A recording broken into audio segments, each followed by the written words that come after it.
Welcome to another episode of Two Ales and Hockey Tales with Wally. And today I'm so excited to have on a 28-year-old from Lacombe, Alberta, Canada, a 6th round draft pick of the Chicago Blackhawks.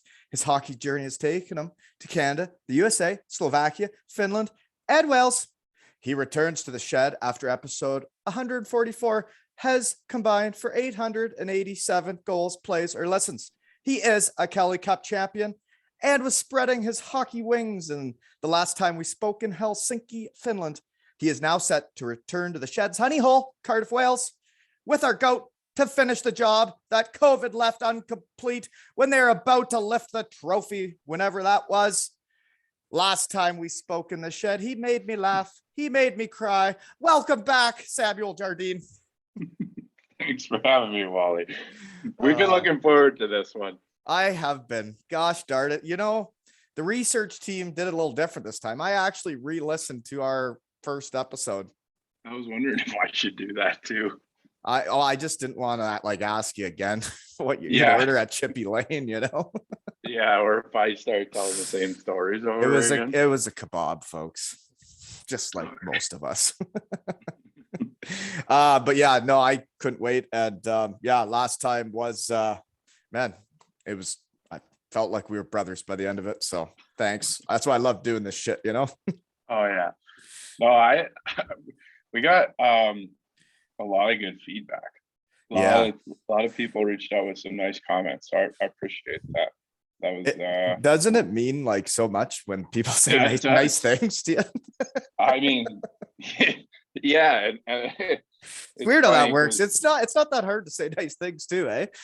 Well, it doesn't feel like very long ago that I played in Cardiff, but it's been 2 years and there's still hundreds of people that reach out. They're passionate. They're passionate. And after that podcast, that was one of them. Like a lot of people just. Well, I find it very interesting that almost now 900 folks have listened to us chat, right? That's a weird thing to wrap your head around, but it is. And folks, that's why, we're like big time. We got a sponsor today, folks. Aero Engine Solutions, right? Stevie Lyons. I met him at Matthew Meyer's testimonial. He came up to me up in the bar and said, I love what you're doing and I'd love to sponsor an episode. So thank you so much, Steve, and welcome to the Shed family. Yeah, right? Steve and Mick and Jess. Steve gave me a nice bottle of Welsh whiskey back in 2020. He offered me one, but I was already on my train had already left town. There. Yeah. I'm not man enough for whiskey though. You don't bother giving it to me. I just give it to the old man because I ain't tough enough for that. Well, obviously the Scottish and Irish whiskeys, like everybody knows about that, but this Welsh whiskey he gave me was fantastic. Really, eh? Yeah. No, I'm not he was offering a bottle up to me and I'd already left town. And he said for me to drink it while I chatted with you. A little early today for that, but 8 a.m. here in Alberta.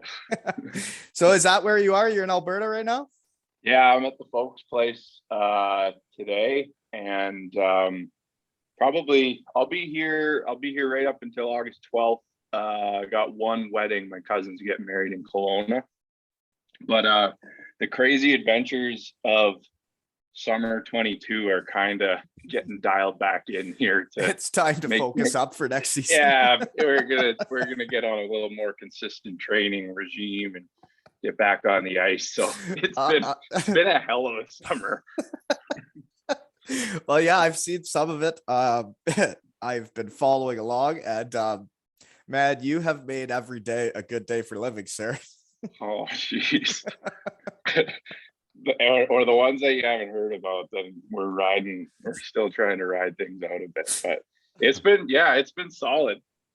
Started with a little road trip down from, and you were with our goat, right? Out in Colorado. I talked with him after. You guys sent me a video, and that's what I love about this stuff, right? Like I didn't even know you really, other than getting naked in front of you before. But like now, like we're like buddies, and like you guys, we have like group chat where you send me videos of like you guys partying with bands and like doing fun stuff that like I only remember life like that. That was one of my favorite videos I think ever taken of me. I wish we could like throw it out there. We probably could actually, but Who knows anymore? but yeah, me and Joey Martin at Red Rocks. Yeah. So I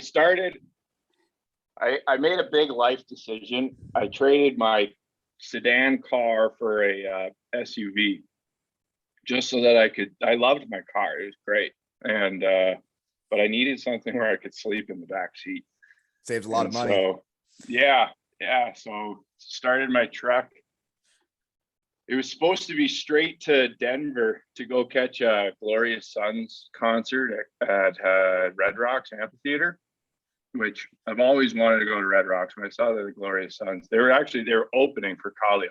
And I love Kallio too, but Glorious Sons are good Canadian guys, and a little bit of a connection there with my pal Mike. Well, just so you know, like Jack from my under 11 team, like his parents' favorite band, Glorious Sons, they were just there watching them in the last couple throughout the summer. Man. Yeah, they're quite popular around here, eh? Yeah, they bring it. They absolutely leave it all out. And did you say you know one of them? Well, so the guitar player Jay Evans is Mike McNamee's manager for Boston Levi. Yeah, and when we were in Cardiff, they were playing a show in Birmingham, and me and Mike went up, and that was the first time that I met the guys, and I hadn't seen any of them since, but so it was really cool. I got to do like the whole backstage experience and sound check, and I guess like their daily process, which is like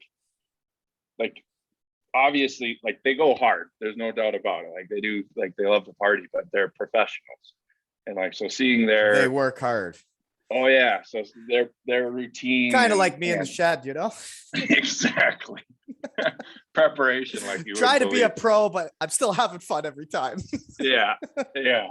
But obviously Red Rocks is a huge moment for any artist.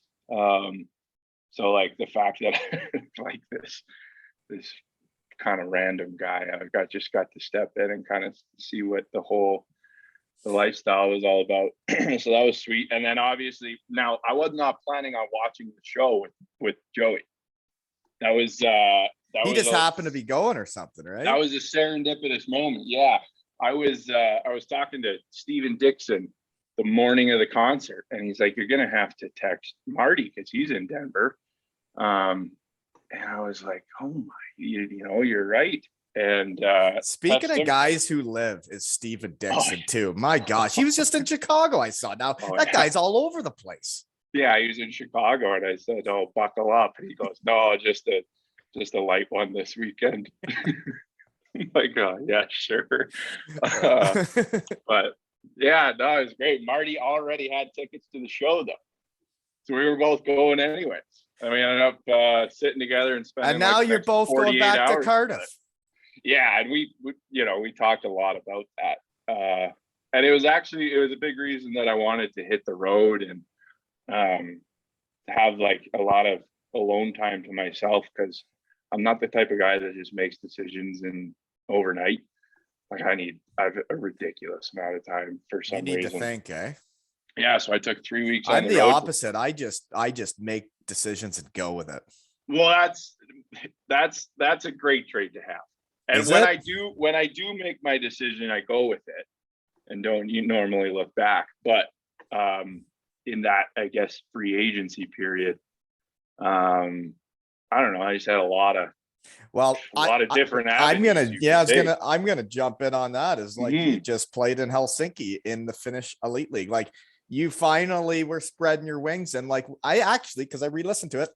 You were talking about how like your goal was to make it to one of the top leagues in Europe, and you've done that. And when you're in one of those leagues, you have a lot of different options at the end of the year, and that you have chosen to go back to Cardiff in the UK League. Obviously, it's a special city and a special place to play hockey, because you could have gone a lot of other places, dude. Yeah. Well, let's not talk too loudly about it, or else another one of these guys with their NHL resumes. I know. Take my fucking job again. But and that's why I'm thankful that like I got the NBA when I did, because they ain't offering that shit to players like me no more. Yeah. No, I mean, you're right though. it just kind of like I knew all roads kind of led back to Cardiff. And I guess my thought process was why wait? Why keep? This will be the first season. So this will be my 8th year pro. It'll be the first season professional where I have even a little ounce of like knowledge of what I'm getting into going into things. You know what I mean? Like it's kind of nice. And I'm not saying that I picked it just so that I knew something was comfortable. That's part of this thing. Like I think there's a huge challenge ahead, which made me really excited. Yeah. And like obviously the rivalries that we have in Cardiff. So like there's no like let's pick this because it's comfortable or like so I want to get complacent. That's not it at all. But it's nice to just 8 years into it, and half the team, and Todd, and the fan base, the city, and like Trina's setting you up, going to a town, just knowing your way around, knowing where you like to have lunch, like totally. Knowing where shit is. By the way, Walton summer vacation 2022, folks. Cheers. Anywho, we're at the cottage for the next 2 weeks, like just 5 minutes down the road, which is how we ended up moving here. But we're there for the next 2 weeks. Right after this, I got to go get the groceries. It's my night for dinner, and I'm going with raclette. Okay. Mm-hmm. You know what that is? Nice. No idea. Really? Raclette? Raclette. It's like it's got a hot like top, and then you plug it in electrically. And so there's a top that's like sharing food, like shrimp, vegetables, a little oil on there, right? If it fries the top, meats, whatnot. And then there's a tray. Each person has their own tray. That's for you. You don't share that shit. Okay. Yeah. So that's like potatoes, bacon, get right up in the undercarriage, put your tray right in there. Lovely. Yeah. And then it takes a long time, right? Because you only get like a tray or two at a time. And like, you're going to eat a lot of trays. It takes time. It's an event, really, the dinner, right? And it takes a long time, and you have a couple drinks, and you know what? We're on vacation. We're in no rush. Cottage season, baby. Next summer, I want you to show me this. Well, you know what? I've had a bunch of people that were at the golf tournament asking if I'm doing it again, and everybody says they'd come back. So maybe I got to do that, right? I just cottage and golf. I just did a golf tournament. The fourth annual Barefoot Invitational with my brother. We started, and it's like just a complete unorganized shit show. Well, from my perspective, thankfully Clayton, my older brother, he does have some like ability to organize people and make it run properly. But anyways, what a time. For me, it was the Ainsdale golf course. Like they took care of so much for me that I just had to give them like the groups and money, and they took care of the rest. It was a great time, and it was so fun to get everybody back together for a day, That's sort of like the guy, the owner of the course here, Double Dam Golf Course, Jared. And we literally golf barefoot. That's why we call it the Barefoot Invitational. And everybody does, like anybody that can. Like my grandpa, he'll keep his shoes I enjoy golfing barefoot. The best. Oh, you feel it more, right? I'm far from like a scratch golfer or anything like that. I'm a good timer. Just a good time golfer. So sometimes like you got to keep it fun. There's no point in taking that sport serious. It's just going to upset you. Yeah.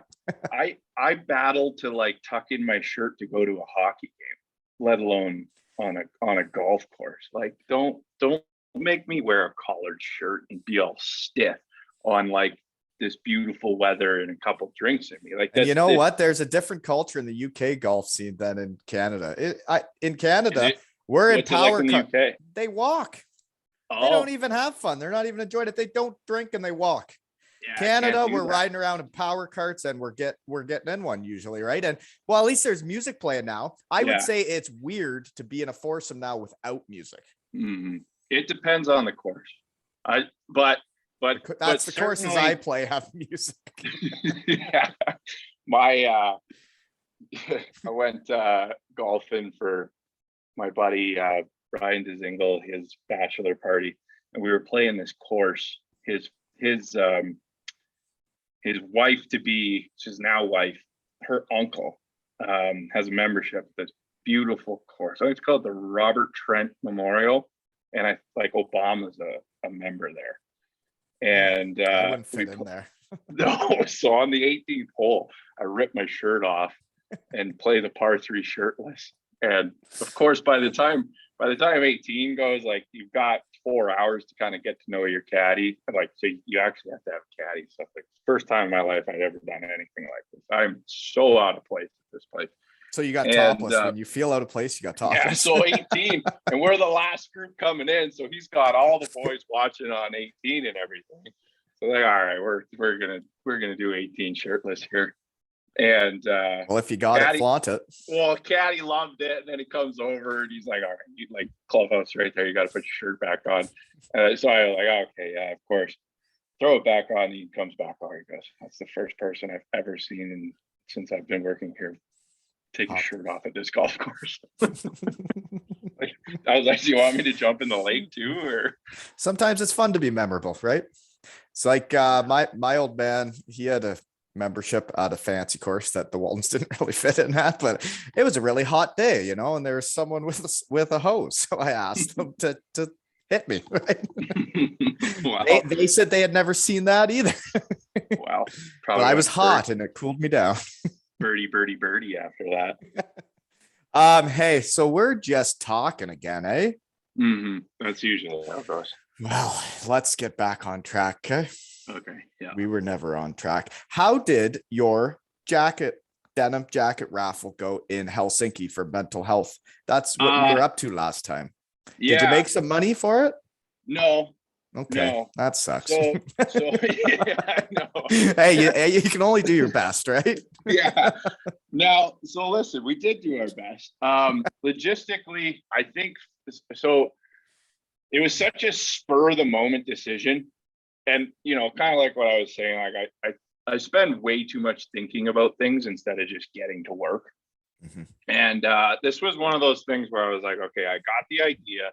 It's going to be easy to do. Let's not overcomplicate it. Like I got the skills as a video editor to like do it myself. I don't have to involve like the media team and lump on a whole bunch of extra work for them. Like I would have felt bad doing that. So anyways, I was like, all right, let's just do it. Now, there are some things that like for example, it's you have to get a lottery license in Finland. So like we didn't have one of those. So technically, I guess since we like anytime you're selling raffles, you have to have a lottery license. So there's this weird thing where people had to essentially you buy a sticker for €5 and you can only buy one, and then if you buy one, then you get entered into the raffle. And so like so I think some people like, of course, because of the cause even too, like they would have bought probably €100 worth of raffles and maybe not even care if they won the coat. Yeah. Now, so we just didn't like, there was still a great, like still the jackets came out sweet and the people that won them loved them. And you learn, the other thing too is like you learn, and I saw a lot of opportunities to like do this in other places now. Mm-hmm. And I think I'd love to do one in Cardiff.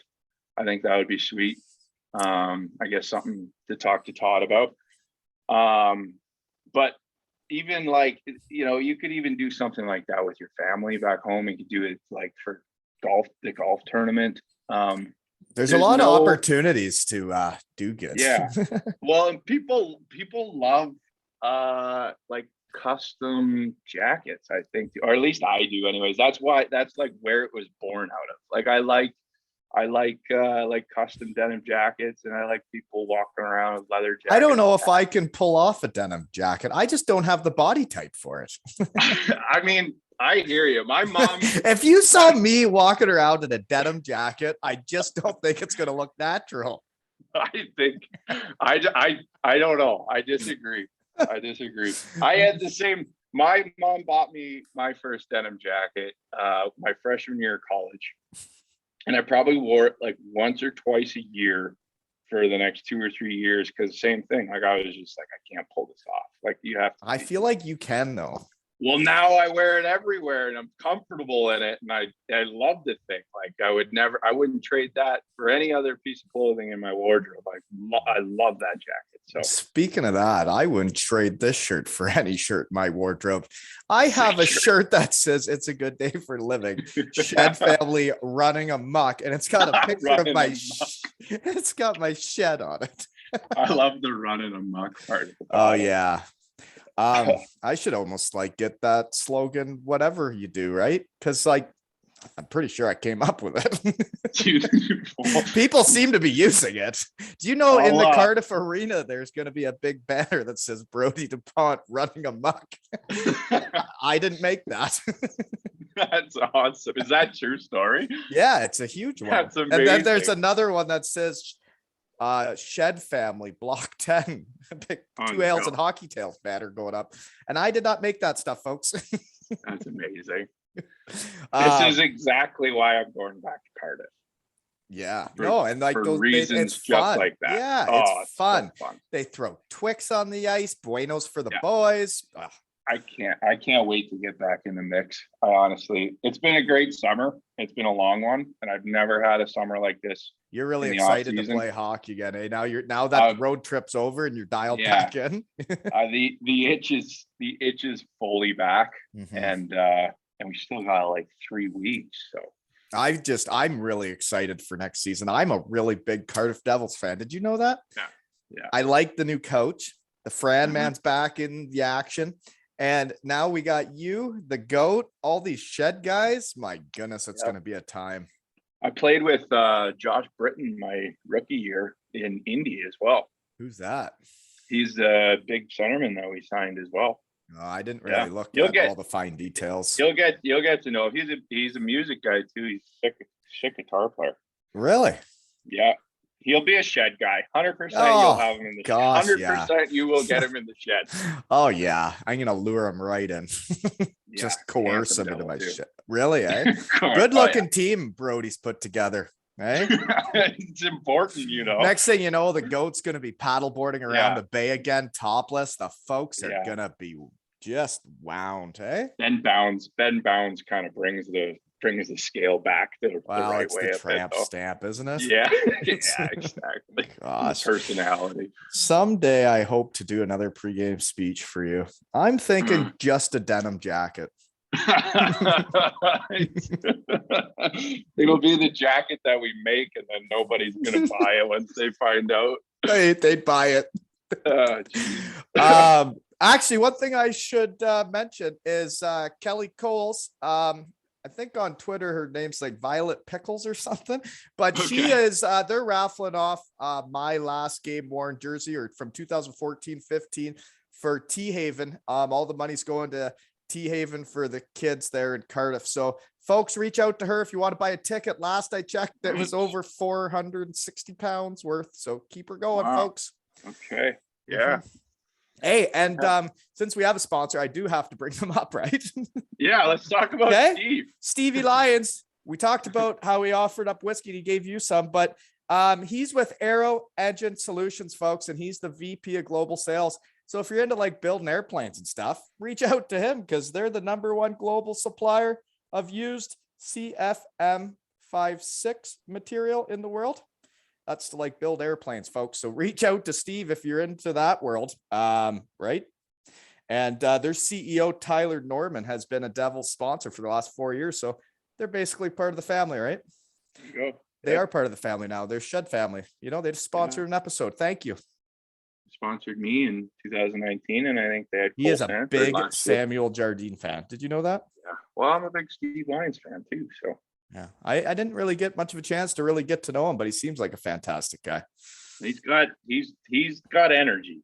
Yeah. He Well, brings it. I do have, obviously I love doing this and I've never ever did this to make money, but I do have a dream. Someday I'll make money doing this, right? Because I Yeah. do love it that much. And to think of making money doing this would just be a wild. And like today, like it's pretty neat that like someone sponsored an episode because it just tickles me in all the right spots, But you deserve it. Well, thank you.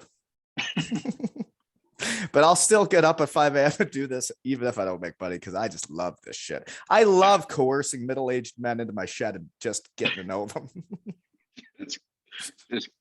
just uncovering all of their deepest, darkest secrets. Just bringing their personalities to light, right?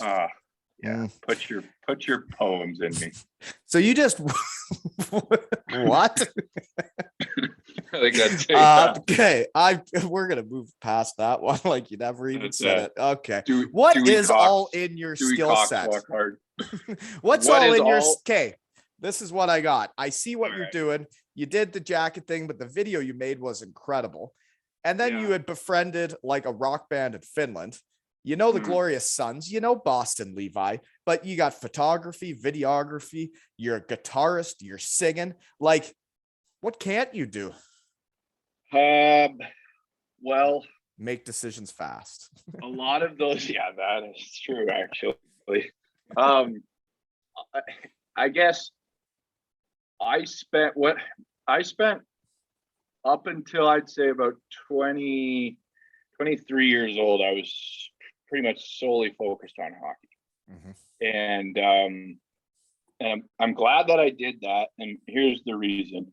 One, it's provided me, I guess, a life now and a living that I'm really grateful for. But it also, all the lessons I think that you learn along the way about work ethic, detail, mastery. I kind of look at hockey and specifically playing defense as like an art form a little bit. Yeah. And the greatest compliment I think that I've gotten in my hockey career was I was in Greenville and I had this assistant coach, Philip Barsky, and we were butting heads for the first half of the year. We were really going at it. And I don't know specifically like what it was. But anyways, we found common ground. And it was a lot not because of anything I did. It was a lot because of Barsky. And he kind of just came up to me one day. He goes, "Sammy, you're playing really well. And just want to tell you to keep going. And, we haven't like gotten into anything for a while, and that's good. I wanted to let you do your thing." And I noticed that on the ice, like you kind of are really serious about your craft, and I see you taking this like an art form, like it's like you're an artist out there. And nobody had said that to me, and I'd never even made that connection myself. But I thought that was a very high compliment, and it makes a lot of sense now. And I think now, if you get decently good at something, at one thing, and then can kind of apply those same principles to something else, then you could, you can go somewhere with that. I know what you mean. I have a lot to say about that. Yeah. For one thing, I do player reviews sometimes when I have confidence that like I think I know how people play hockey based on their personality and them talking to me in my shed. And I think everybody plays like their personality. Everybody does. And like I played like my personality, spinaroonies between the legs. I like to be creative, but I also would try and hit the biggest guy if I could and try and knock him over because I thought it was funny. Getting in the mix. Yeah. And like I was as competitive as anyone, but like and I think I played like my personality just like you do. And you are like, you're kind of putting your personality out there the way you play hockey, because everybody plays sports the way their personality is, right? Like Mhm. if you're protective and all that, you're probably a defenseman, you know? Yeah. Just Well, and I run into problems when I'm trying to be something I'm not. Like yeah, I yeah. came into pro. Being I came into yourself is way more fun. It's way more fun in it, and it brings much more successful results too. Yeah. Oh yeah. When I tried My to act like everybody else were my worst times in hockey, when Yeah. I was trying to not be myself out there, or like even in the room, Mhm. yeah, I got to be myself. And Or sometimes that's a lot for people. You know, I'm not for everyone. yeah, or try and play the role that you think you can maybe like Go further clean. with. Yeah. Yeah, exactly. Like, yeah, 100%. So When I went to the AHL, when they put me on the third, fourth line, I start after like a couple games. I'm like, well, this is what you have me as. I just started running around trying to hit guys. I didn't even play like I would, right? yeah, it's robotic and you're sort of acting, you Yeah. know, like Yeah. yeah, You're not being yourself. You're not being no, authentic. yeah, I would like to see you play hockey. yeah. I'm telling you, I'm really looking forward to this season, and I think so. I can picture it all.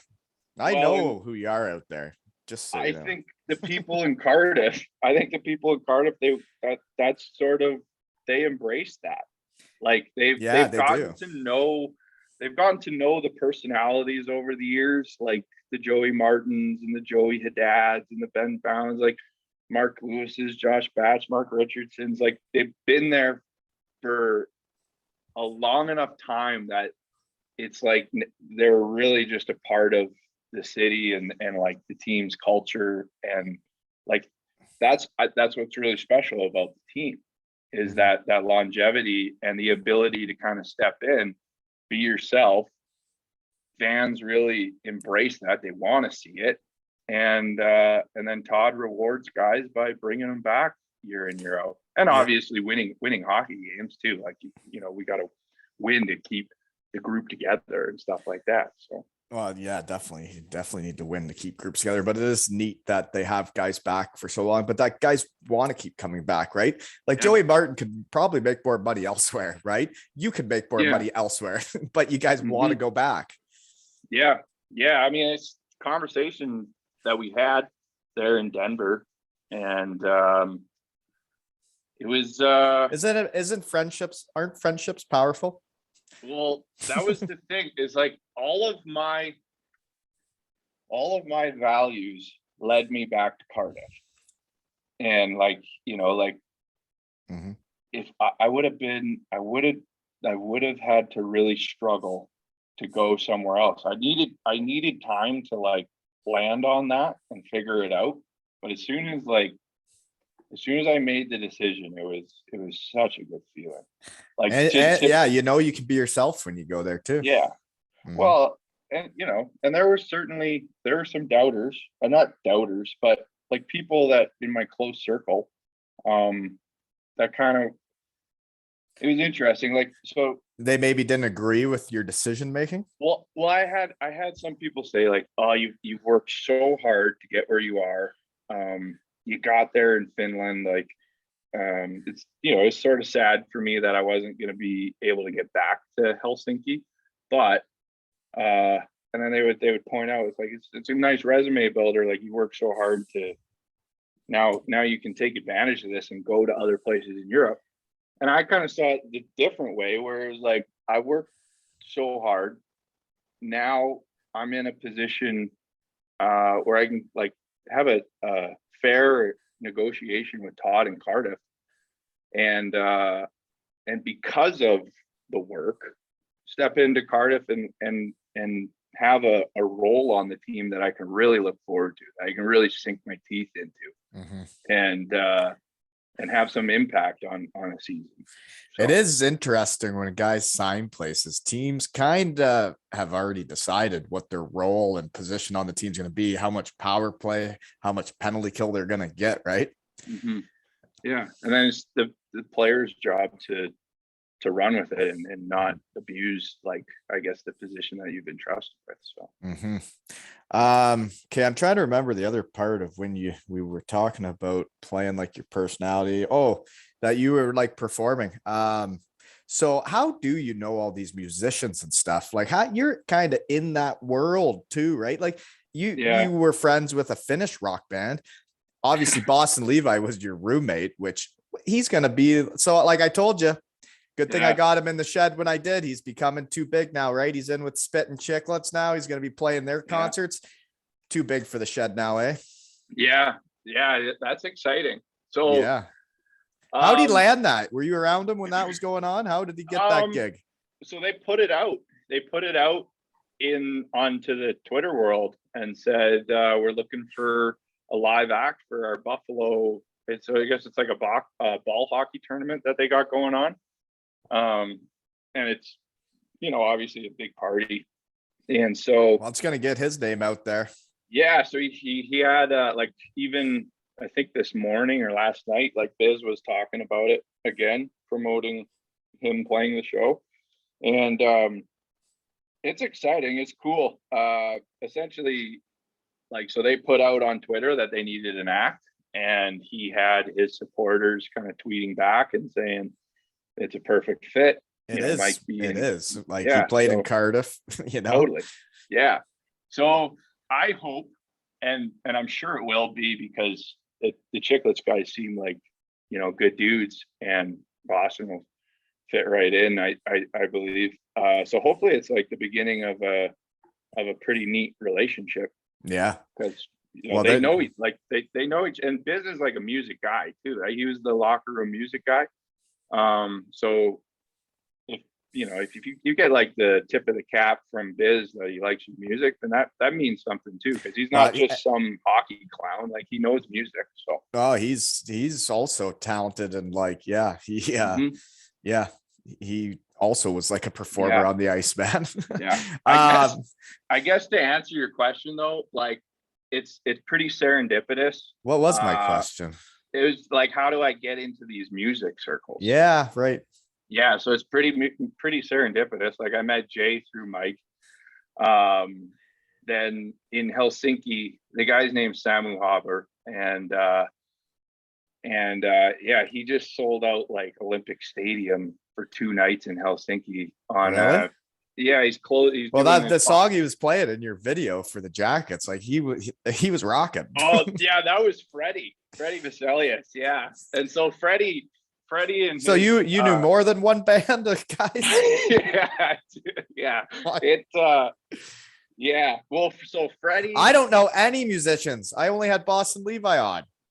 all right, I'll tell you the story of how I met Freddie and his brother Pele and Callie Kotka. So I was just on Instagram.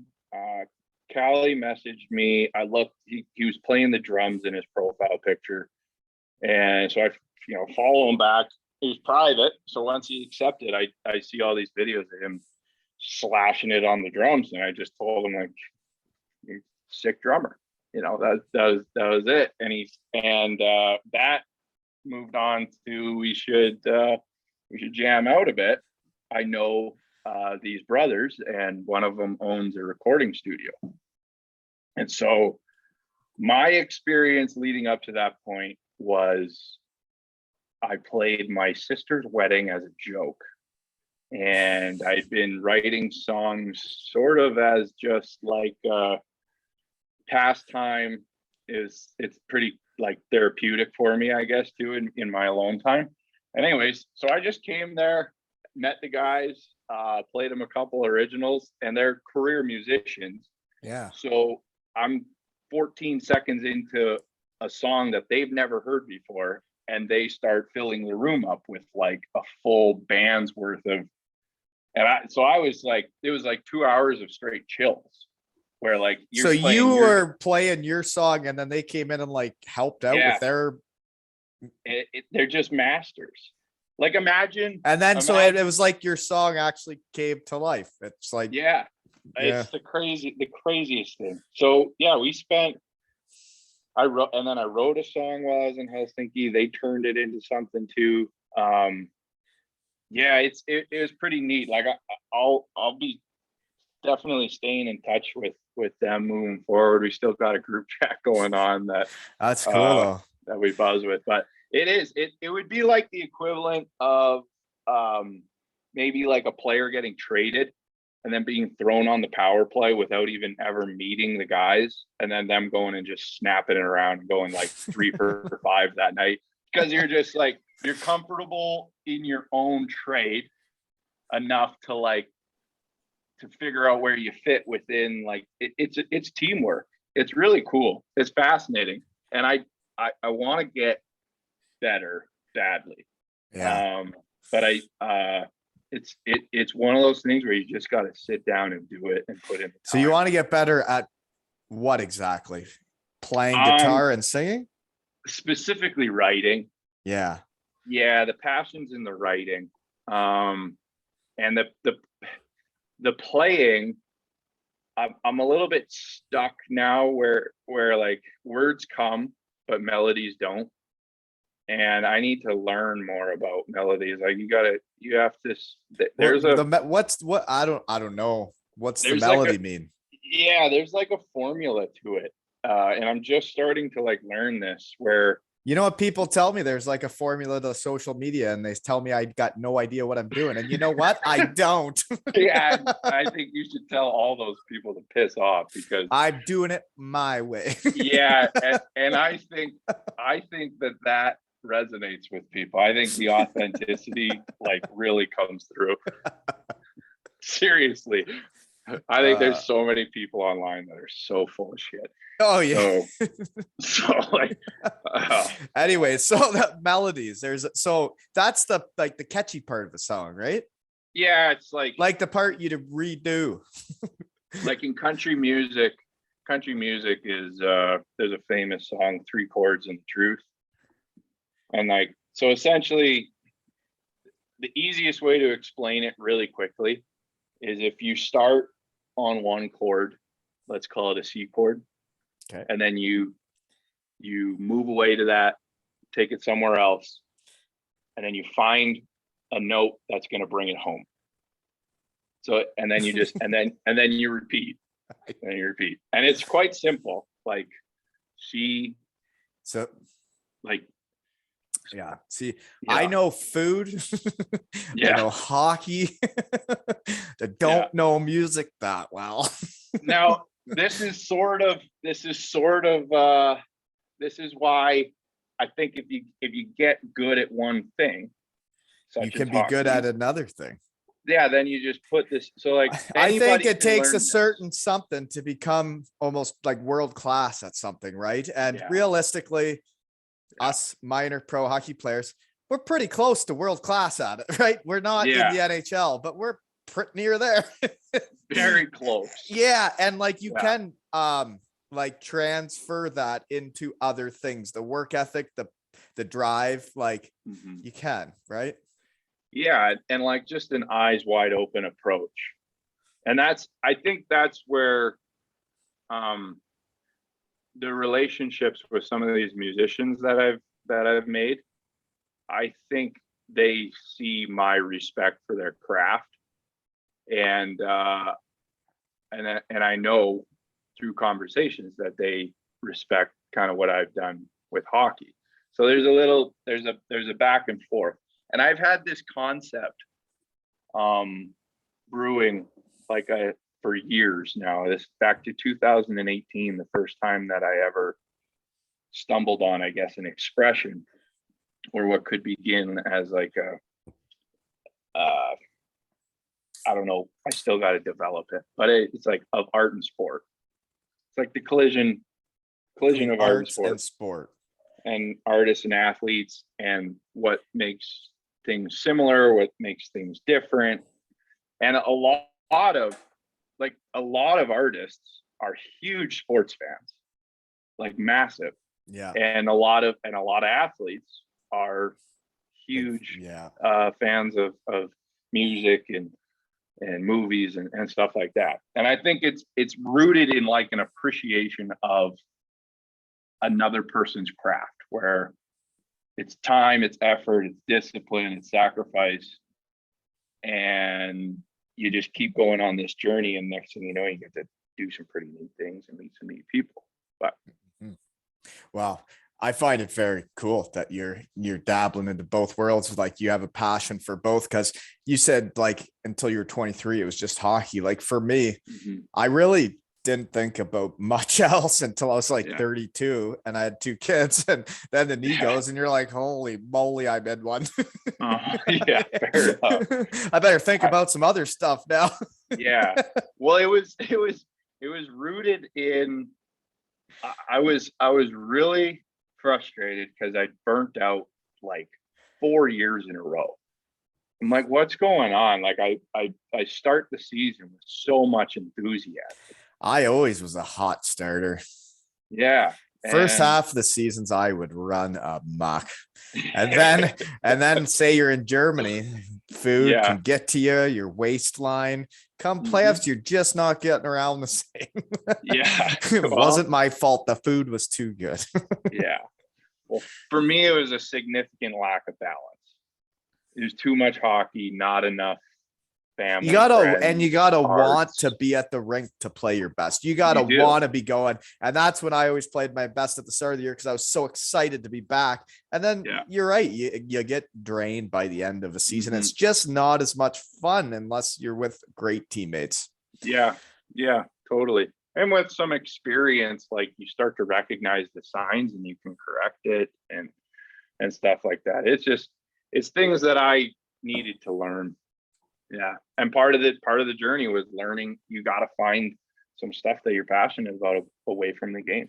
Sink your teeth Yeah, into it. for sure. And I found I was a really lazy person, and then doing the MBA in Cardiff changed that, right? Like Yeah. it forced me to be productive all day instead of just at practice and workout, Right. whatever, right? Like I Yeah. was productive all day. And then you got to take that into the real world because, Mhm. days are longer in the real world. Yeah. Well, I'm still struggling with that. They're way Yeah. longer. Yeah. Oh my gosh. So I knew I didn't have to write down many notes when you were coming on because last time we didn't really look at them, and I think we Mm, hardly went through your career, but I'm not going to forget this time. yeah. Figure Oh, skating. You were it's flipping a coming. girl over in hockey equipment. So where was that, and how much did you practice that they're allowing you to flip a girl on the ice? Well, all right. So it was in Bratislava, start of the 2021 season. And now in Bratislava, I was playing for the Capitals, but we were the second professional team in the city. The Slovan is the big ticket. Like imagine if like Cardiff got a second team and they were trying to compete with the Devils. Like good luck, right? Yeah. So we get like 50 people come to our game sometimes. And it was This is only with our the Capitals. yeah. And it was only the second year. What's the other team? Bratislava Capitals was our team, and it was only our second ever year. The first year was COVID year, so they didn't even like create a fan base because they weren't allowed to have fans. And we played in the Austrian league. So like, why would Slovaks go watch a team that plays in an Austrian league? The ICHL. It's not So technically the other Austrian, team's in the Slovak league. so Slovan is like, not only are they used to be in the KHL, and they're from Bratislava, which is the capital of Slovakia. So not only are they like the talk of town in Bratislava, they're sort of the talk of town in all of Slovakia. And right. And so that's difficult to compete with. Now our general manager came up with an idea. A friend of his was an Olympic figure skater. And so after home wins, let's have one of the guys go do a dance, or the ice dance, whatever you want to call it. And so that was great. And our captain started, and then another like local. And it wasn't like the player of the game, and they already knew who was doing No. it. So like what it was you were gonna get like one or two 10-minute like quick run throughs, and then maybe one off ice, and it's only a minute or so long. Now here's the thing. We lost, I think, like 4 home games in a row. And then so we got like a month to practice. And it was like, okay, let's do one more run through before the next. Because you're only game. going to do it if you win. Yeah. So next thing you know, we've been practicing for a month and like getting to really know her, and like she trusts me to like pick her up and spin her, and like, and she's tiny. So it wasn't, it's not that difficult to throw her. And there's all these like techniques that she's teaching me and stuff too. But anyways, we finally won a game and do our little 2-minute thing. By this time, the routine inside and out. So it actually kind of and you just nailed it. Right. You just we had so much fun. We had so much fun. Yeah. That's cool that you, and I find it interesting how interesting hockey guys' lives are that you got to do that. Like, yeah. Yeah. And then you like a lot of those things you won't have the support of your teammates. It's like, what's this? Like, imagine if you went and like did some figure skating away from your team. Guys, what is he doing? But since it was like team enforced, sanctioned, and they knew that they were doing it next, right? But so the like, thing is, in life, if you're gonna do something, you may as well do a good job, right? Yeah. And like, if you're going out there, you may as well run amok, right? Yeah, we did run amok. It was awesome. It was a lot of fun. I doing good at stuff is way more fun than doing it shitty. Oh man. Well, and imagine a lot of it's a lot of like the motivation to not suck was like, you don't want to screw it up. Like the chances of you going viral for like doing a good job are pretty minimal. And the chances of you going viral for falling on your face in the middle of that after a professional hockey match, like you can't be that guy. You cannot be that I would guy. struggle with it, right? Because come the end of a hockey game, I was out of energy. I would use it all. Yeah, fair enough. I don't know if I'd be picking up a girl and throwing her in the air, because that wouldn't have gone well. You make mistakes when you're tired. I'll have to. Have you seen the video? I'll have to send you the link. I would love to see it. You just seen the pictures of her upside down and you just running amok. I'll send you the link so you can really break down the whole routine. Okay, so we haven't even touched the notes yet. I'm still in right at the start of poster picks. Good thing I'm on vacation this week, folks. Yep. And I think one of the reasons why I feel like we've really hit it off, and it's not just because we met when I was naked, is like your poster pic you sent me. It was just a picture of a slogan that said, "Smile, life really isn't that hard. We make it hard. The sun rises, the sun sets. Don't complicate it, have a beer." Yeah. It's kind of like it's a good day for living, right? Like it's all about your attitude and perception of what you're doing that day. Yeah. I had a lot of tough days when I got into the real world. Didn't really like it that much. Took me a long time to find my shed. Find your way, find your ability to kind of be productive, but also enjoy the process and stuff. Actually, there's a story behind that photo. That was part of your road trip. That was my second last stop. I was in Kelowna visiting Matthew Bradley and my teammate from Newfoundland and Greenville, and we had a hell of a night. So much fun. We went and watched some live music at a brewery with his girlfriend Molly, and it was just the three of us for the weekend. Just had a blast. I saw that sign. I was talking with Todd a lot, and I had spent enough time on the road now. I spent about 3 weeks on the road now, where I was like, I think my mind is made up, and then we just needed to like essentially discuss numbers and apartment and car and stuff like that. But my mind was made up, and I remember just seeing that poster and just being like, this is it. That's it. That's the whole thing right there. And the next morning, me and Todd locked it in. Yeah. I find it weird, like what a song, like, cause you're into music and you're writing songs. I find it interesting what a slogan can mean to you, right? Like, Running amok. Right? Running amok, but then there's that it's a good Yeah. day for living. When Joe Yeah. Nichols comes out with that song that's like made a decade ago, they didn't release it, but they do now. And it's like, that's exactly what I'm trying to live like, one day at a Yeah. time. And that I'm trying to make every day good. But then when I think of starting the shed, I'm Not For Everyone Mhm. is my favorite song. And it's like, I know I'm not for everyone. I know I'm a bit much sometimes, but like, I always wanted everybody to like me. I always worried about what everybody thought of me so much in my career that like some years you're not even acting like yourself because you're trying to be like every other hockey robot. And that wasn't me. And then I realized maybe I'm not that bad of a guy. Maybe teams didn't want me back because of my bad body, but that's okay. Fair enough. Yeah, I resonate with that big time.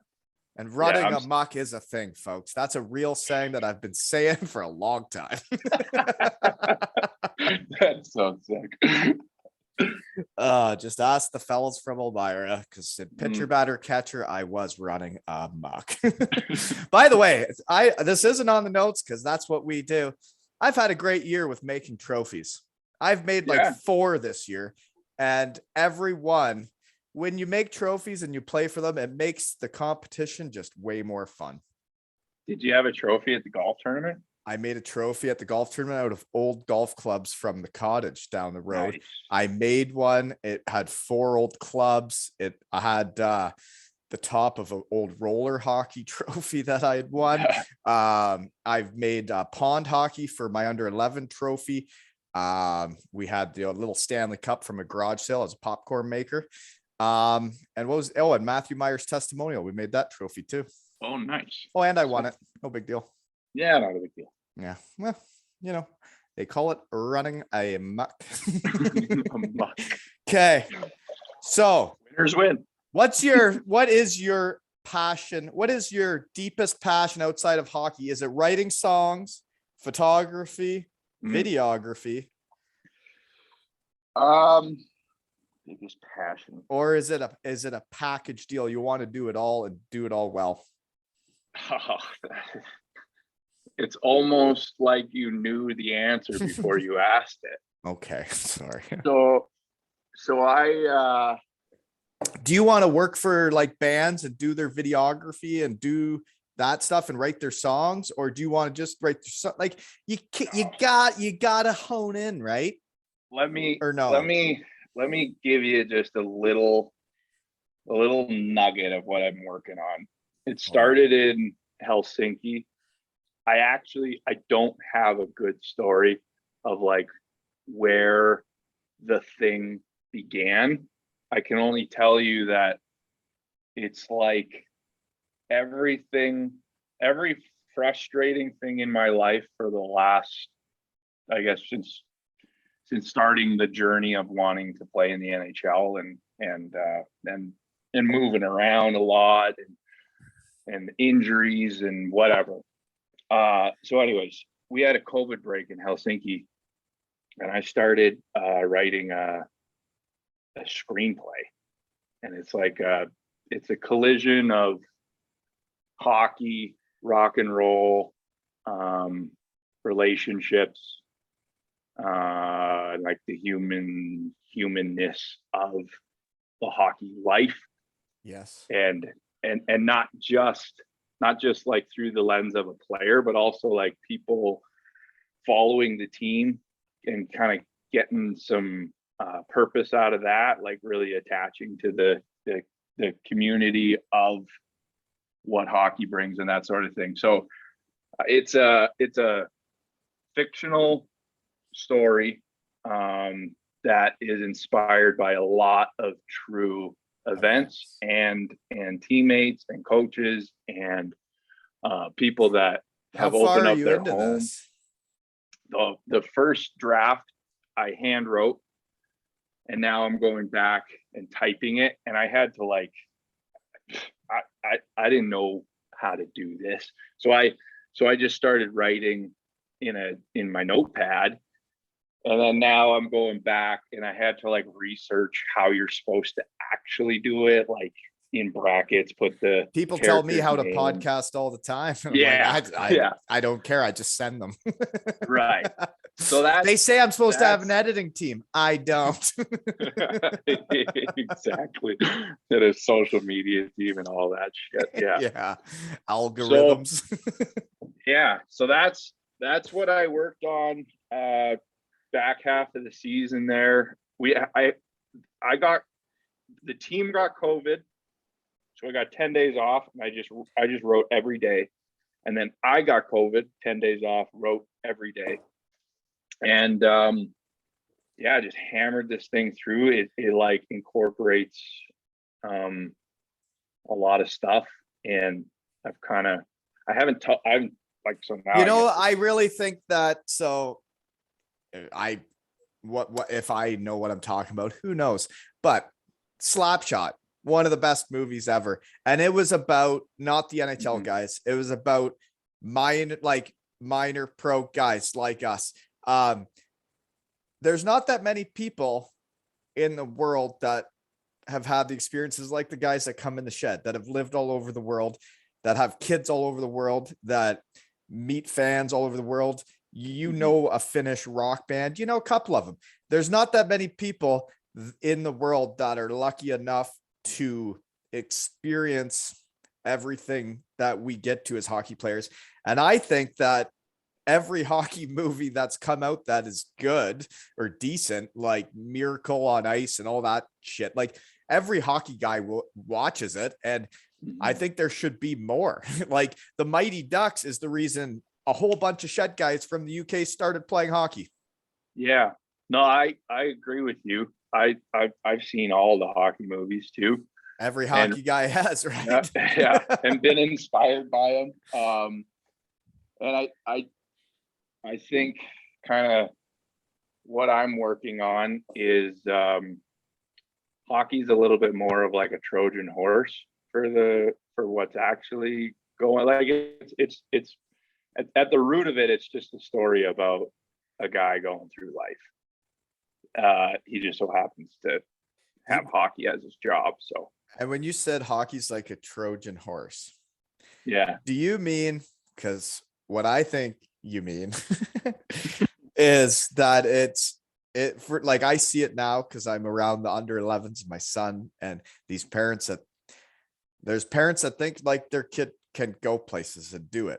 But it's like, once you get there and you're doing it, if you don't make the NHL, we don't make that much, that it does come to like a dead end. It's literally, there isn't a yield. It's a dead end. And if you don't have a passion and other things other than hockey, you literally, like I did, you come to the end and you're like, oh fuck, what do I do now? Uh-oh. Yeah. Thank you for the NBA, Cardiff. Yeah, right. Yeah. Just a little. I at least had a fighting chance at her. Yeah. No, it is that what you mean by Trojan horse? Well, I guess the Trojan, like, I guess if anybody was gonna get interested in it, like, so imagine you saw a movie trailer for this, and it's I guess it's using hockey to excite people about it. And then you kind of like, I guess if I'm really thinking long-term vision here, but then you start to watch the movie and you realize like it's not just about the hockey, it's about the person. And that's true also for Slapshot and Miracle. Like if you really sink your teeth into those movies, like it's the themes are friendships, adversity, the community, like those sorts of things. So it's really trying to like touch on the bigger, larger, more human themes. I try not to say that many nice things to people in my shed, but I have to. It's a podcast. When I was playing, I wasn't really that in touch with a lot of stuff. I was just so focused on the hockey.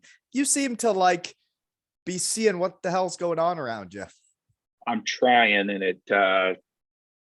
I'm trying. Hockey players can be very focused on just hockey, right? And it's hard to see what else is going on out there. Well, I mean, there's not a lot of answers to be found out there. That's the only problem. It's just more questions. So, yeah. Well, folks, one answer, if you're planning on like building a plane or whatever, right? Aero Engine Solutions. Did Stevie Lyons, folks, did you know that they're supplying the aviation world one asset at a time? They got aircraft engine sales and leasing, inventory management, financial solutions, parts and accessory sales, and engine management maintenance, folks. Just reach out to Steve. He'll hook you up whatever you're into in the aero world, right? Mm-hmm. My favorite type of sponsors, folks, ones that don't tell me who to talk to, when to talk to them, and how to talk to them. Thank you, Steve. He trusts us. He does. Great guy. So we talked a bit about the decision to come back. How much did you talk to Brodie DuPont? Fantastic guy. Yeah, we had one really good conversation over the phone. Kind of like getting deep in the shed. It was like that. Yeah, 100%. Yeah. Bet you I could recruit a team, folks. Yeah. Where was I at in my life then? I went from Denver, so run a muck with Joey Martin there for the weekend. And then versatile slogan, folks. Yeah.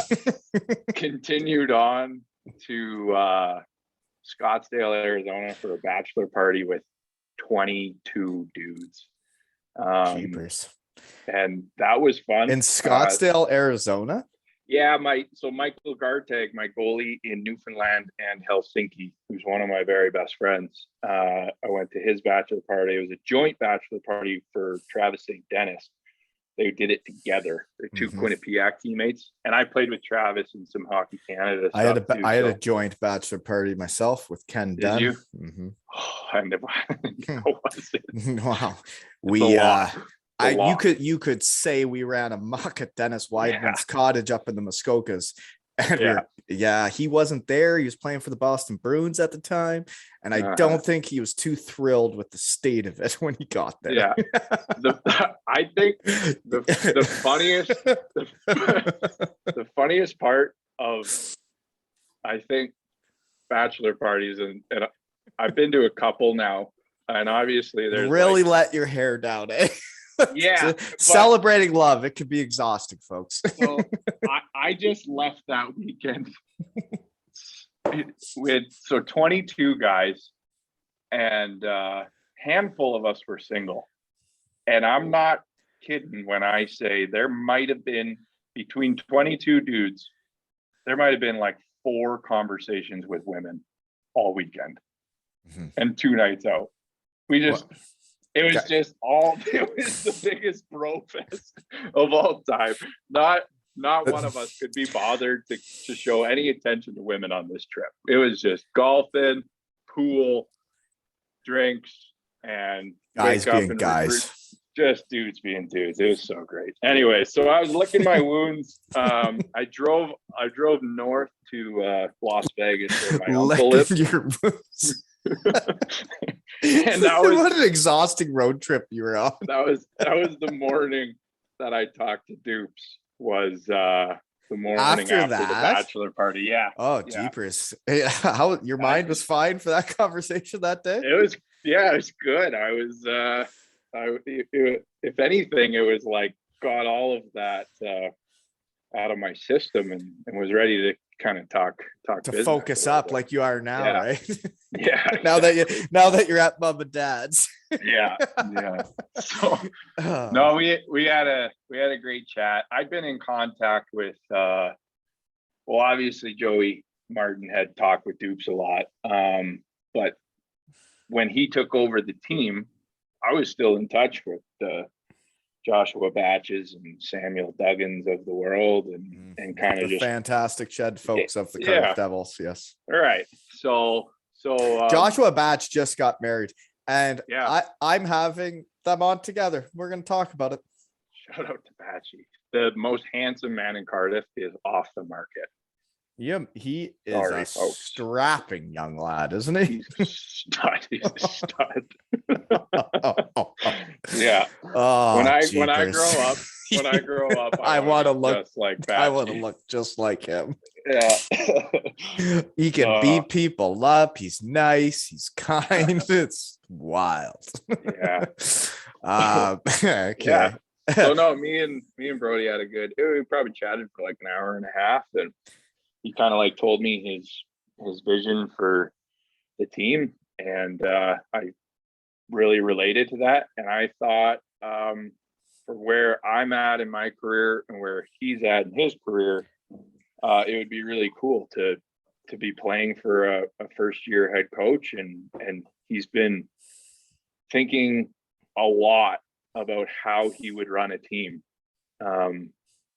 while he was playing, and it'll be cool to kind of just be a part of that vision coming to life. First year coaches are like, Lordo, whether you ever listen to Shed, no idea, but your first year you were different than your sixth year, and the first year he relied on us a lot. He relied on his players. He relied on the leadership, the older guys, for a lot of things. And as they get into it more and more, maybe it isn't as much.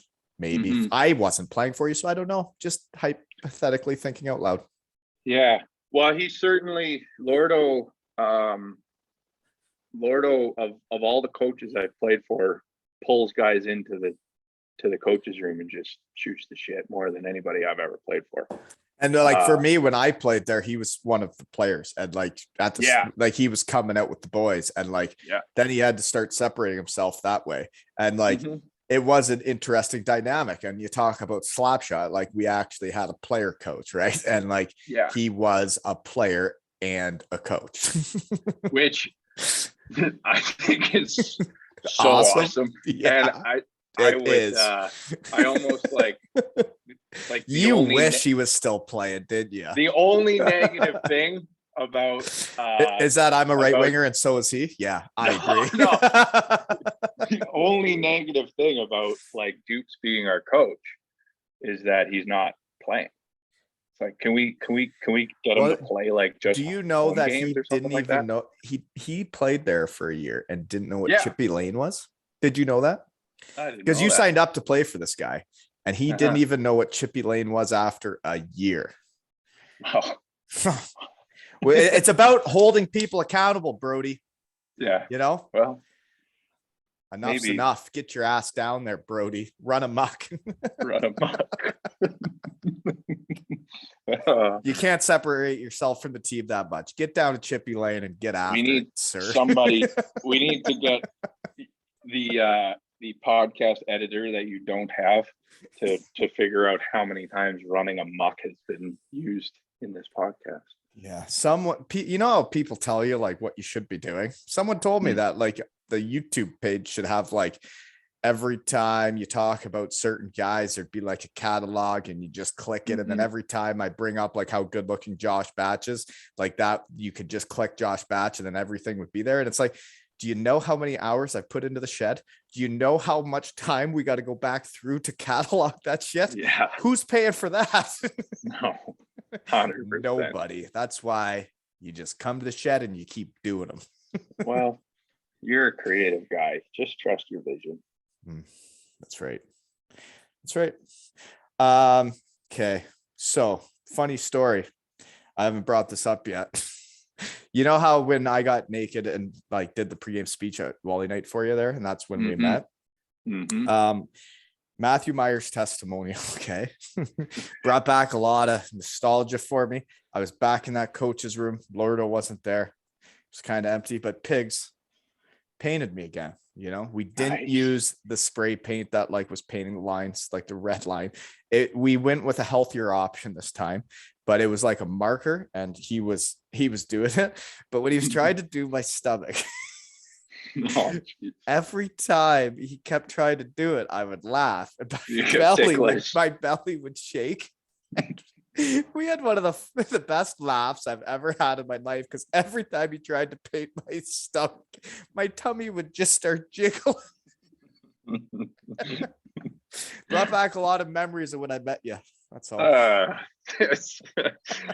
haven't seen the end result of what you. I did see a photo of you. I think laying on the team carpet there with something on your stomach. Exhausting sport. What did you put? Matthew Myers? Myers 8 on the back, and then the same devil on the front. So Pigs was trying to recreate the same devil as the goat. Yeah. And every time he tried paint it, I'd start laughing and it would just start jiggling. And Pigs couldn't control himself. The big man. But that's the part about hockey, right? Is like, Pigs, and then Brodie, and like I wouldn't have even known you if I wouldn't have started this. And like we all like the same people, Except Ben Bounds. Tramp stamp. Hey, speaking of tattoos, in 3 days from now, the first ever 2 Ales and Hockey Tales tattoo is getting made. On you or on someone else? Sarah from Sheffield, England. No way. Mm-hmm. Shout out to Sarah. Yeah. And I think it'd be a good time to have her in the shed with Evan Mosey, because we can talk about it. I think we're going to have to talk about it when there's a tattoo of 2 Ales and Hockey Tales, because that's neat. It's big time. Right? You made it. I think that means that she has to come to the shed. So Sarah, this is me asking you. Oh, she earned it. She put her body on the line for you. Yeah. And she has bought so many Evan Mosey jerseys. She has a real problem, and Evan and I need to talk to her about it. Well, that's fair. She just bought a Nottingham Panthers jersey, and she's a Steelers fan because it's a Mosey jersey. Interesting. Mm-hmm. Weird. Okay. So I asked you what you'd order at Chippy Lane. So when you were negotiating with Todd, okay, you mentioned apartments and cars. Mm-hmm.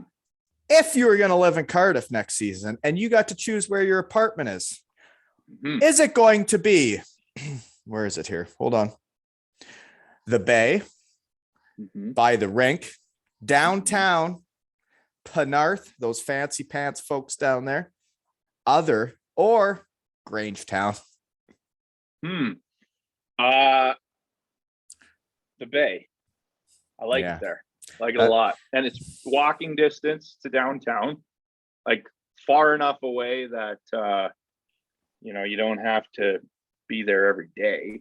You're not in the hustle and bustle of downtown. Yeah. I lived in the Bay, man. It was awesome. Yeah. Me and back when Mike and I were living together, we were 2 or 3 minute walk from the Ferris wheel there and everything down that way. So that's where I was. Yeah. Celestia House. Does that mean anything to you? No, Hanky Court was. Oh, Hanky Court, Hanky Panky. Yeah. I'm not going to be too far from that again. And so I'm where you're going to be? Yeah, it's all taken care of. Katrina hooked me up, and I told Todd before we even talked numbers. I just told Todd, I'm too old to be living with bunch of guys all the time. So I got my own place this year, which I'm really looking forward to. Yeah, it helps too. Like this stuff. You get to a certain age where it's just time. To not do that. I'm getting now a little bit particular about so some of these things that I'm working on away from the rink, I need to be alone. I need I can't guarantee that the creative vision is just going to happen right away. So I might need to just sit there for an hour by myself before anything really starts happening for me. And then finally, it's coming, and then you can sit there uninterrupted for 2 or 3 or 4 hours if things are flowing. And that is the main motivation to want to live on my own, so that I can put time to good use away from the rink as well. Well, and you got to make every part every day count, right? I know we talked about it last time because I listened to it. It's you don't want to waste seconds of days, right? So yeah. But yeah, no, it's you get to a certain age where dudes, you care more about stuff and how things are. And it's like, as you get older, like guys want things a certain way, and it's just easier to live on your own when you get to a certain age, you know? Yeah. And then when those little things are taken care of, you play better at the rink.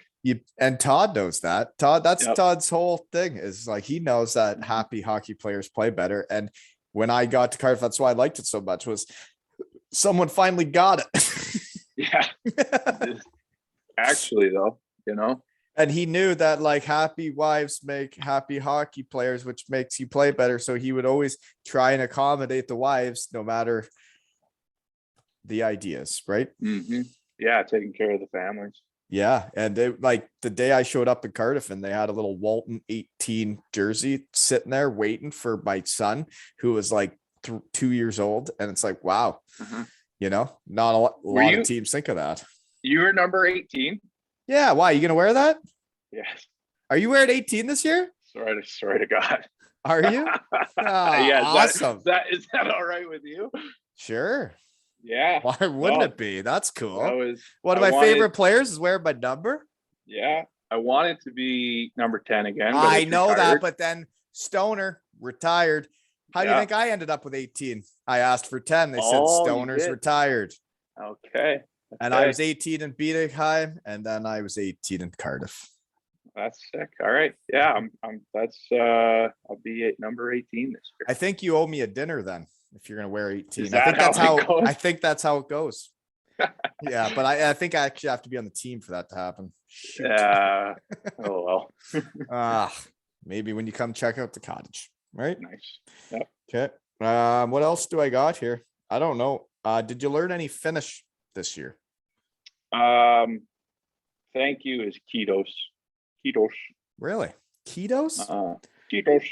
It's Donka in Germany, Tak in Denmark, Kiitos in Finnish, eh? Kiitos. You'd think people would get on the same page, eh?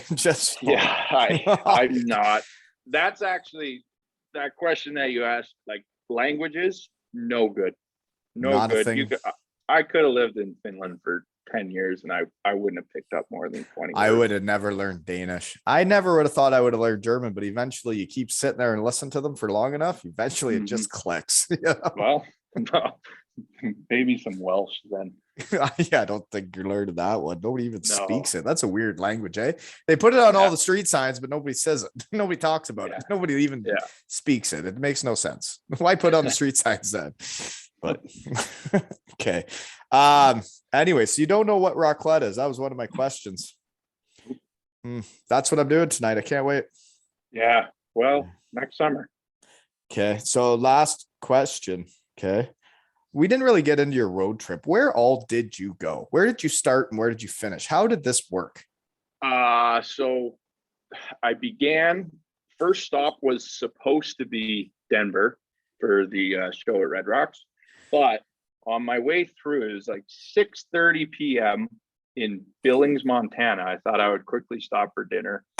And I see like all these cowboys and daisies like in downtown Billings.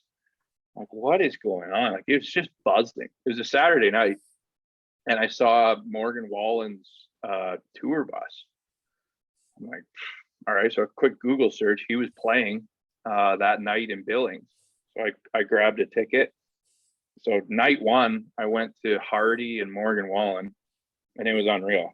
It was a great way to start the trip. Little Rain, good song, folks, if you ever heard it. Yeah, completely spontaneous. The funny thing about that too, so Hardy's an amazing songwriter he's been at this for like 9 or 10 years, and he's just starting to get some recognition and never really planned to sing his own songs.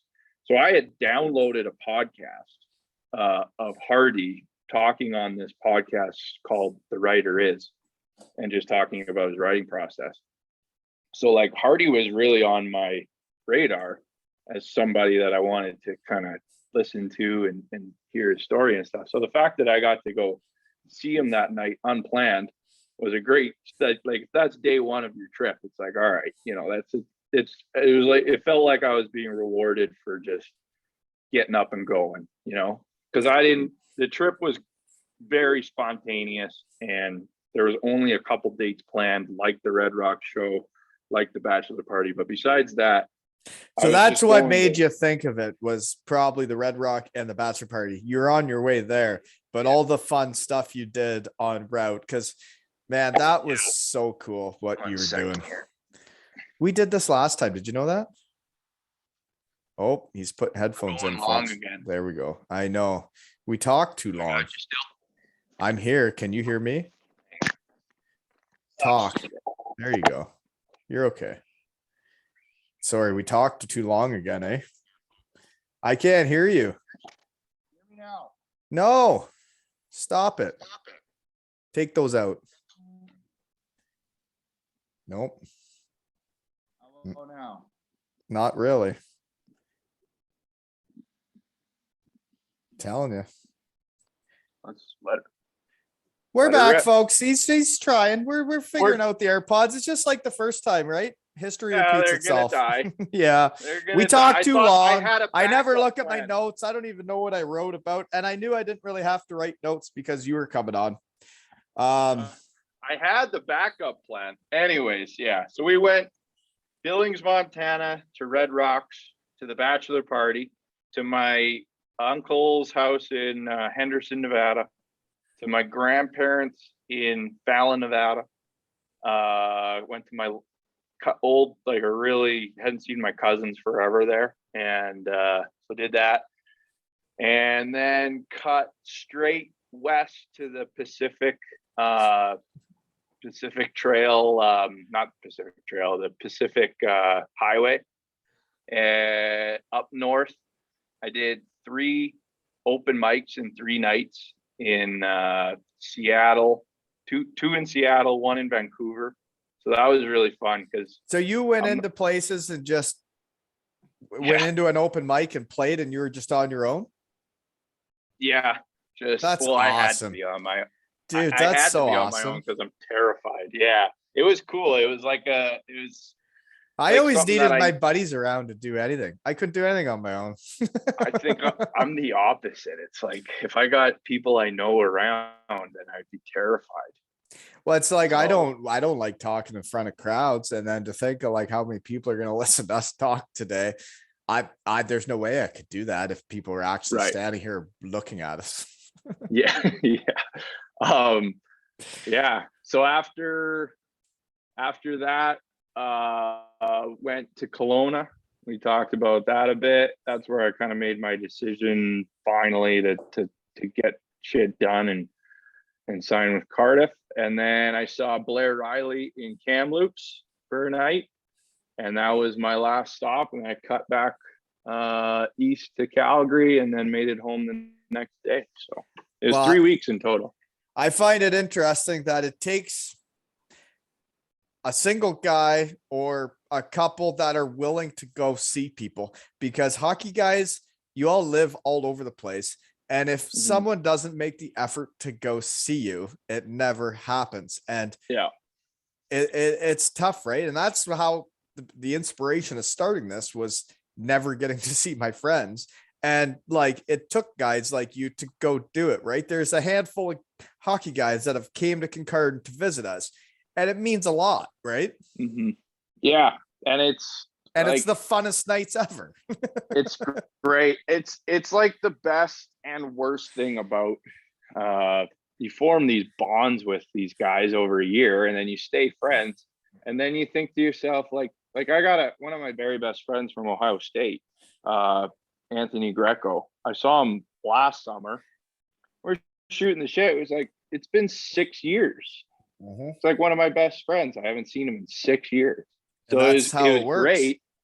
Well, and now I don't know the next time I'll see him again, unless like one of us makes the time to do it. I know he won't. He's an asshole. So yeah, what a joke. But yeah. No, but that's the way it works though. And it's guys making the effort, making the time, putting in the miles. Somebody's got to do it, or you don't see each other. Yeah. Unless you have a golf tournament, folks. Right. That helps. Even then, you hardly have a chance to even talk to anybody because it's so busy, and there's 70 people there, and you're like, how do I talk to everybody? Yeah. Yeah. Good times though. So no, it was a great trip. It was good. Well, it Yeah. sounds like it was good for you and you had fun, and I really enjoyed it. So, okay, here's a question for you. We won't not bringing up Cardiff. I don't care about them. Where in the world is every town, every city has its own pulse, its own culture. Cardiff has a good one. Okay. We're not talking about them. What other city has a really cool vibe that you've been to? St. John's, Newfoundland. Sounds like a fun Uh, place. They like donairs too, yeah, right? yeah, poutines. They got George Street Festival coming up August long weekend, and I always want to I want to get back for a George Street Festival. It is just And you played there in it's the pretty much coast, so you wouldn't have been there yeah. in the summer. Is that when it goes on, or is it during hockey season?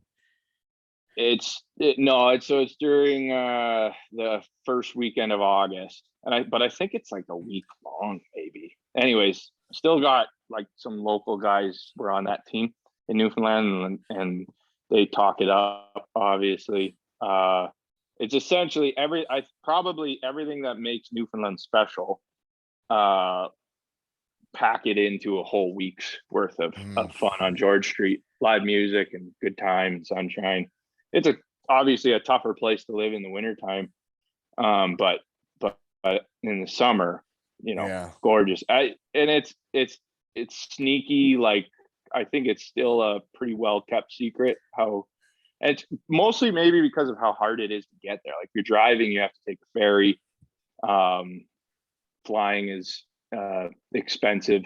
But certainly Do they St. have, John's. so they still have an East Coast team out there?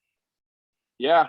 Well, the year I played there was the inaugural year, and they And you got a won good it. thing going out there. Yeah, we won it, and they have the expansion, or no, sorry, the Whoa, you just cut out. I can't even hear you right now. You're talking. Oh, there you are.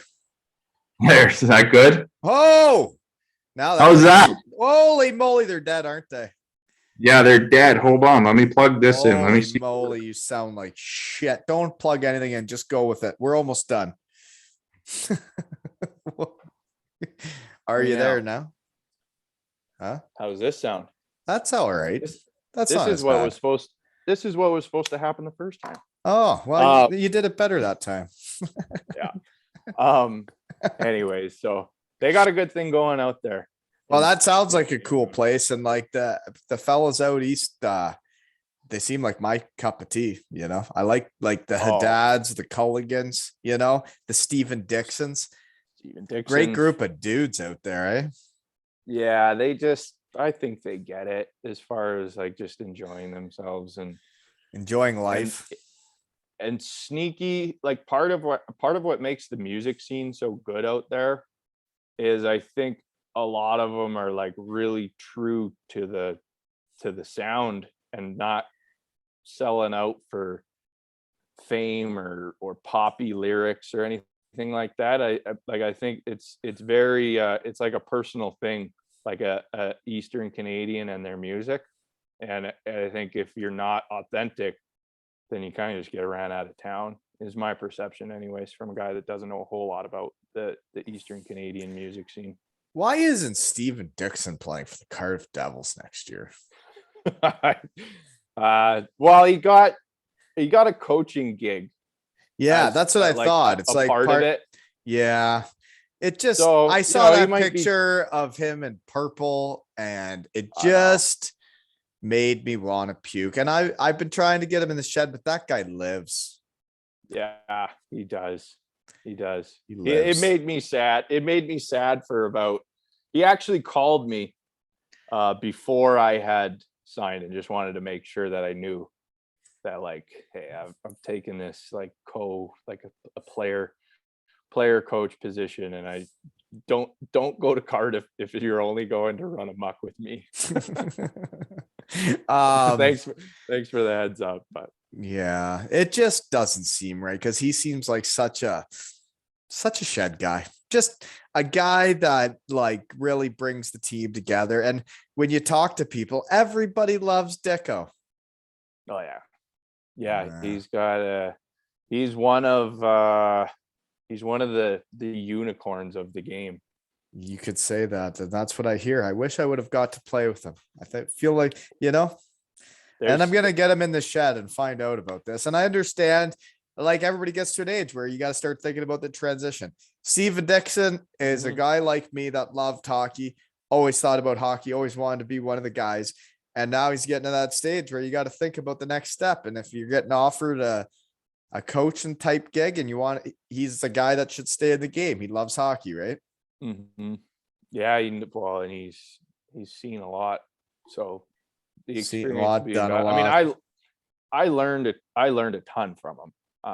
Just in my 1 year there. You're not using ketchup on food, are you? Like him. No, I don't, because he sprays it on everything. You mean? He likes it on everything, and ketchup just isn't that good of a topping to be doing that. Well, we had some good Monday. Yeah, it'd be Monday sauna sessions after the weekend tilts, and Mhm. yeah, he gets it. He does get it. He Yeah. gets it, and that's what's sad when he goes to them, because I'm a big Cardiff Devils fan and I want him on my team. Yeah. Yeah, we'll have to pick up the torch a little bit for him. It's Yeah. tough. Those are big shoes to fill as Wow. far as locker room presence goes. Right. And yeah, Not to mention, just a fun guy to have around. And like, he seems like the type of guy where everybody's invited. I'm going Yeah. to live and I'm going to have fun, and I'm going to rugby games, I'm going to this, I'm going to that, but everybody's invited all the time. and then when the lights come on, like he's scoring game-winning goals for playoff championship. Great celebrations heading to I know. Yep. He's in Yep. purple. But you got anything else before we shut her down? I gotta go get to the beach. Yeah, get your vacation going. No, Yeah. that's We've pretty, talked. pretty good for me. I mean, we'll be chatting again. I think so. There's a good chance. Yeah. Hold on. It's all, that's the sign when the AirPods die. That's when you know it's time to move on with vacation. And that's like, I can't wait for next season. The team Brodie DuPont's putting together. When I met him, when I talked to him, it just seems like it's all gonna fit. And sorry, Belfast Giants, it's just not gonna be your year. I know, Adam Keefe, you've been doing well, but the fellas we got coming to town, sorry about it, right? Well, I think we'll be a focus group that brings it and has some fun and some good stories. Well, and for me that I know, it's just that you get you and Joey Martin and Sam Duggan and the fellas that like everybody's going to be invited, and it's just you guys are going to show up to the rink, and it's never going to be like, I don't want to go. You're going to want to go and see those guys every day, and you're going to be excited to be there, and you're going to run muck. And this has been another episode of Two Ales and Hockey Tales with Garrett and Wally.